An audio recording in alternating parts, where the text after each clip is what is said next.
Hi friends, welcome to VividTech. நம்ம எல்லாமே WhatsApp use பண்ணுவோம். ஸோ நீங்கள் வாட்ஸ்அப் யூஸ் பண்ணி கேமரா ஓப்பன் பண்ணுறப்ப அதில் கேமரா வந்து ஒர்க் ஆக மாட்டேங்குதா? அதாவது வாட்ஸ்அப்பில் வந்து கேமரா ஒர்க் ஆக மாட்டேங்குது. ஸோ இந்த இஷ்யூ வந்து நம்ம எப்படி சால்வ் பண்ண போகிறோம் அப்படின்றத தான் இந்த வீடியோவில் பார்க்க போகிறோம். ஸோ வாங்க வீடியோக்குள்ளே போகலாம். வீடியோ குறிச்ச வரைக்கும் ஸ்கிப் பண்ணாமல் பாருங்கள். இது தான் நம்ம சேனலுக்கு நீங்கள் ஃபஸ்ட் டைம் வந்திருப்பீங்களா? அந்த நான் தான் விக்னேஷ். மறக்காம நம்ம சேனலை வந்து சப்ஸ்கிரைப் பண்ணிட்டு அப்படியே பார்த்துட்டு பெல் ஐக்கனையும் கிளிக் பண்ணிக்கங்க. உங்கள் வாட்ஸ்அப்பில் வந்து கேமரா ஒர்க் ஆகாட்டி ஃபஸ்ட் டைம்பாக நீங்கள் செய்ய வேண்டியது உங்கள் மொபைலில் நீங்கள் வந்து செட்டிங்ஸ் வந்து ஓப்பன் பண்ணிக்கொள்ளுங்கள். ஓப்பன் பண்ணிவிட்டு இதில் ஆப்ஸ் அப்படின்ற ஒரு ஆப்ஷன் இருக்கும். ஸோ அதை வந்து கொடுத்துக்கொள்ளுங்க ஆப்ஸ். ஸோ இங்கே தான் நீங்கள் உங்கள் மொபைலில் இன்ஸ்டால் பண்ணி வச்சுருக்க எல்லா ஆப்ஸுமே இருக்கும். ஸோ எந்த மொபைலில் வந்து லோட் ஆகுது. ஸோ இதில் வந்து நான் சர்ச் பாரில் வாட்ஸ்அப் அப்படின்றத வந்து சர்ச் பண்ணிக்கொள்கிறேன்.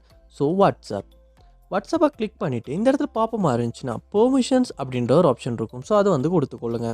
கொடுத்துட்டு இந்த இடத்துல கேமரா அப்படின்ற ஒரு ஆப்ஷன் காட்டும். ஸோ இதை வந்து நீங்கள் எனேபிள் பண்ணி வச்சுருக்கீங்களா அப்படின்றத வந்து ஒருக்க செக் பண்ணிக்கொள்ளுங்க. சம்டைம்ஸ் வந்து நீங்கள் இந்த இடத்துல வந்து இந்த கேமரா வந்து டிசேபிள் பண்ணி வச்சுருப்பீங்களா இருந்துச்சுன்னா உங்கள் வாட்ஸ்அப் ஆப்பில் வந்து கேமரா ஒர்க் ஆகாது. ஸோ கண்டிப்பாக வந்து இந்த இடத்துல வந்து இதை எனேபிள் பண்ணி வச்சுருக்கீங்களா அப்படின்றத ஒருக்க செக் பண்ணிக்கொள்ளுங்க. சம்டைம்ஸ் வந்து நீங்கள் இங்கே எனேபிள் பண்ணி வச்சுருக்கீங்க ஆனாலுமே வாட்ஸ்அப்பில் வந்து கேமரா ஒர்க் ஆகாட்டி உங்கள் மொபைலில் நீங்கள் ஒருக்க ரீஸ்டார்ட் பண்ணிக்கொள்ளுங்க. ரீஸ்டார்ட் பண்ணிவிட்டு செக் பண்ணி பாருங்கள். கண்டிப்பாக வந்து கேமரா ஒர்க் ஆகும். ஸோ இந்த ஸ்டெப்ஸை வந்து நீங்கள் உங்கள் மொபைலில் ட்ரை பண்ணி பாருங்கள். இந்த வீடியோ உங்களுக்கு ரொம்ப யூஸ்ஃபுல்லாக இருந்துச்சுன்னா வீடியோ வந்து லைக் பண்ணுங்கள், ஷேர் பண்ணுங்கள், மறக்காம நம்ம சேனலை சப்ஸ்கிரைப் பண்ணுங்கள். தேங்க்யூ.